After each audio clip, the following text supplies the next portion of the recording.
Hey YouTube, this is Jaden coming at you with another video from Shadow Strike. But today I'm going to do a video that I talked about a long time ago. I just never got around to doing it. I remembered that I was going to do it now, so sorry about it if you were waiting for it. But I did a video a while back. It was like 2 weeks ago maybe. And it was the top 10 clans in the game as of right at that point that I thought. And I believe it was that video, the reason I bring this up, I believe it was in that video that I promised this video. You know, someone said, well, why don't you say the top 5 clans? It's like, well, then that it'd have been pointless. Just check the top 5 clans that I did in the video. So instead, I decided to do the top 5 decks as we sit here on, what is today's date? Where's my fucking phone? As we sit here today on April 19th at 12:54 in the morning, on a Friday, what are the top 5 decks? And I've been thinking about this a lot, you know, because in card games, well, at least in Vanguard, I believe it's more the player that makes the deck good. Because you can have a terrible player that has a great deck and they don't know how to use it. And a player that plays them with a less compatible deck faces the other one and they win because they're a better player, you know. So I'm hesitant when people ask me, like, well, what are the top decks of Vanguard? Because I get asked that a lot at our locals. Because a lot of Yu-Gi-Oh! And Magic players are starting to play, and that's I'm very excited because personally I think Vanguard, out of all the trading card games of Yu-Gi-Oh!, Magic the Gathering, Pokemon, Kaijudo, out of those 4, and World of Warcraft, if that's even played at our locals anymore, out of those 5 and out of those 5 card games, I think Vanguard's the most fun. Because that's just my opinion. Now, I didn't say the most popular. If we were going the most popular, begrudgingly, I honestly would know right now, honestly. But easily the most fun is Vanguard, easy. But anyway, let's talk about the top 5 decks. And I have some notes here. I'm going to talk about them real quick. So, I'm going to start at number 5, and we're going to work our way up to number 1. Number 5. I put Gold Paladin. Now, I realize that's not a deck. It's a clan. But Gold Paladin is one of the most versatile clans in the game, and once we start getting more stuff for it, once Platnazzle comes out, it's going to be a top 3. Gold Paladin is so versatile because if I was going to make a top 10 deck video, and I thought about doing that, but that'd take a while. 3 of the decks immediately would be Gold Paladin. I mean, the video wouldn't take forever, it's just I didn't want to do it. I'd rather do top 5. But anyway, if I was going to do top 10, 3 of them would be Gold Paladin decks. Easy. Ezel, Pelennor, Spectral Duke. All 3 of them belong in the top 10. And if you want to know my placement, if I did make a top 10, Spectral Duke would be number 10. Now, if you're a Spectral Duke player, I'm not insulting the deck, because here's why. If that deck misses the ride chain, it fumbles and it loses, but when it hits, it hits. If there was, you know, if you hit the ride chain every single time and you get Spectral Duke at the standing 11K, you know, then it's one of the hardest decks to beat. But if you, if the player misses the ride 1, the grade 1, which is the most crucial in my opinion, then your opponents probably already have a good chance of beating you. Pelennor is like in that 8 to 7. I really like Pelennor, how it comes off the top of the deck and onto the Vanguard circle.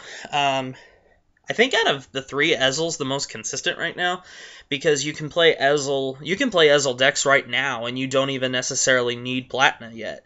But Ezel is the deck out of these 3 that would deserve the number 5 spot. But I just put Gold Paladin in general because if Spectral Duke hit every single time for every single player, it is easily the number 5 spot. But it doesn't, which is why I didn't put Spectral Duke as the number 5 deck, the reason I just put Gold Paladin, but I wanted to explain that to you. So if I had to choose out of these 3 for the 5th deck, for those of you who say, well, Jaden, just pick a deck, I would say Ezel. Just Ezel, Blonde Ezel deck for number 5. So, there you go. Number 4, Phantom Blaster Overlord build of Shadow Paladin. Now, this may not be the best deck in a couple weeks, because set 8 will hit, but the reason it's a top deck right now is simply it can produce a 13k Vanguard. 13k Vanguards are good. But Shadow Paladin is also a really good clan. It really does not get the respect it deserves. That's just my opinion. I mean, it has access to a 13k, which it makes it so much easier to protect your Vanguard, and it makes it harder for your opponent to block your Vanguard. So I think once set 8 hits, Aqua Force will be in the top 5, but for right now, I still think it belongs up there. I think the top 5 decks once set 5 hit will be anything that has a cross ride, because cross rides are amazing. But that's up for discussion, but we'll talk about that later. I'm actually probably going to do a video on cross rides. But anyway, number 3, Solus, Oracle Think Tank, and Tsukiyomi. Now, the reason that this spot has two decks is because there's really not a whole lot of difference between Solus and Tsukiyomi.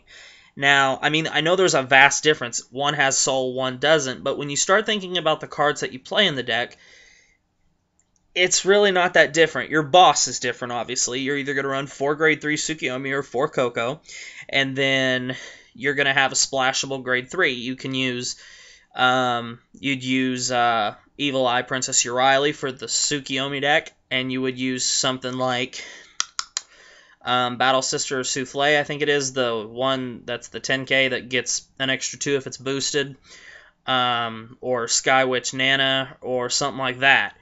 But then you get into the rest of the deck, and it's pretty standard. I mean, Mochas, Silent Toms, you're going to run at least 8 critical triggers, your heal triggers that recycle, and some draw triggers. I wouldn't play stands in Oracle Think Tank ever. And then there's also people who prefer to play 12 criticals. So, I mean, that's up to you. But, I mean, I think both of these decks are in the top 5 right now. I would definitely choose Solus over Tsukiyomi. Well, I take that back. I don't know. I like both decks, to be honest with you, and that's why I think they're both top 5 decks, and they share the number 3 spot, because they're really the same deck minus a few cards and the idea behind it. So I guess I'm contradicting myself there a little bit, but the point of the deck is the same. Draw a shit ton of cards and make it hard for your opponent to hit your Vanguard when they need to. And so, I mean, the idea behind the deck is the same, they just don't play the same. They serve the same purpose, I think, is the better way to put that. So I think those 2 decks get the 3rd spot. Number 2, Majesty Lord Blaster. Now, this is hard. I really wanted to put Majesty at 1 because Majesty is my favorite card. If you've seen my Jaden's top 10 cards, my top 10 personal favorite cards. But Majesty does need a lot of stuff in order to work. He needs a Blaster Blade, a Blaster Dark in the Soul, and the deck can sometimes draw bad. I mean, yeah, you do have your Wingle Brave, so you can search out the pieces you need, but there's more variables that could go wrong than that can go right 100% of the time. Because, now don't get me wrong, Majesty is still an amazing deck. It's one of the best 2 decks in my opinion, obviously, but I wanted to give it number 1, but I do these videos with an open mind and unbiased. So it gets the number 2 spot easily. Well, if you follow Vanguard, then process of elimination, that should give you the number one deck. And the number one deck, in my opinion, right now, in Cardfight Vanguard, is the End. Because, okay, first off, if you're wondering, well, Jaden, why didn't you just say Dote? Here's why. I watched one video the other day, and I really agreed with this guy's comment. I don't remember his name, so if that guy happens to watch this, this was your line, so I'm not stealing it. So whoever that guy was that said this, he gets credit for it. But he said something along the lines of, I hate it when people call him Dote. That's not his name. That's his initials. You wouldn't like people calling you by your initials, and I think the End deserves a little more respect than that. And I agree with him. I mean, what sounds more threatening? If someone asks you, what do you play? I play Dote. Well, that doesn't sound very threatening. Or does this sound better? What do you play? The End. I mean, the End is so dumb. I mean, the card is so overpowered, being able to restand himself and keep the twin drive, and all it needs to be at full power is an Overlord in the Soul. You know, that's why I gave it the number one spot over Majesty. But the End is just way, way too overpowered. And that's why he got the number one spot. And I really don't think there's any more in-depth I need to be talking about the End. Because if you know your Vanguard, then you know about the End and its craziness. So anyway, let me go over this list one more time. Number 5 is Gold Paladin, but if you want a deck specifically, Blonde Ezel. But Spectral Duke and Pelennor got honorable mentions. Number 4, Phantom Blaster Overlord, Shadow Paladin. Number 3, Solus OTT and Tsukiyomi. I'll say this one more time. They have the same idea, they just go about it in different ways. 2, Majesty Lord Blaster, and number 1, The End. So anyway, guys, this has been Shadow Strike's top 5 decks as of right now. As of this moment. Now, when set 8 comes out, Aqua Force will crack the top 5 easy. So keep that in mind. I will probably do another one of these videos after every set. So once set 8 comes out, and I give the format a little time to go by, and I have a little time to see, I will update this video. And but for now, there you go, the top 5 clans of today as we sit here on April 19th. So anyway, rate the video, tell me what you think, tell me if there was a deck you think that shouldn't be in the top 5 that I mentioned, or a deck that I didn't mention that should be in the top 5, and tell me if you agree with me, they're just out of order. Just give me your comments in the comment section below, rate, comment, subscribe, all that shit, and I'll see you guys later.